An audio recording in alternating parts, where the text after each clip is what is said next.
নিরিবিলি একটা জায়গায় আসলাম আজকে ঘুরতে। আসসালামু আলাইকুম, সবাই কেমন আছেন? আশা করি সবাই ভালো আছেন। তো সবাই তো আলহামদুলিল্লাহ আমরাও ভালো আছি। তো আজকে কিন্তু আমরা থাম্বনেল থেকে বুঝতে পারছেন কোন জায়গায় যাইতেছি ঘুরতে। এখন কিন্তু আমরা কোম্পানির সামনে আছি, মানে কোম্পানির পিছন দিয়ে ঘুরে ঘুরে মানে কোম্পানির সামনে আইলাম। সামনে আইসে আমাদের মহি ভাইয়ের একটা সানগ্লাস অর্ডার দিয়েছিলাম। তো আমাদের দারোয়ানের কাছে দিয়ে গেছে, তো দারোয়ানের কাছ থেকে সানগ্লাসটা নিয়ে তারপর আমরা হাঁটা শুরু করে দিলাম নিরিবিলি জায়গার উদ্দেশ্যে। কারণ আমরা দুই দেশের মানুষ এক ঘরে থাইকে মানে সিলাসিলি লাফালাফি সবসময় থাই, মানে ঘুমায় শান্তি নাই, খাইতে শান্তি নাই, কোনখানে শান্তি নাই। এই কারণে আজকে বাচ্চা নিচে নিরিবিলি জায়গায় ঘুরতে যাবো। তো যাই হোক, যে রাস্তাটা মধ্যে আমরা ঘুরতে আসছি এই রাস্তাটা কিন্তু একদম নিরিবিলি।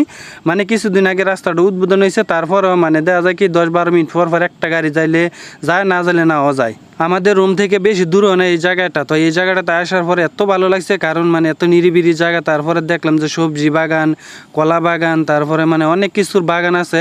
তার সবচাইতে ভালো লাগছে দুরিয়ান বাগান থেকে, সবচাইতে বড় বড় দুরিয়ান গাছ আছে এই জায়গার, ফলও আছে গাছের মধ্যে।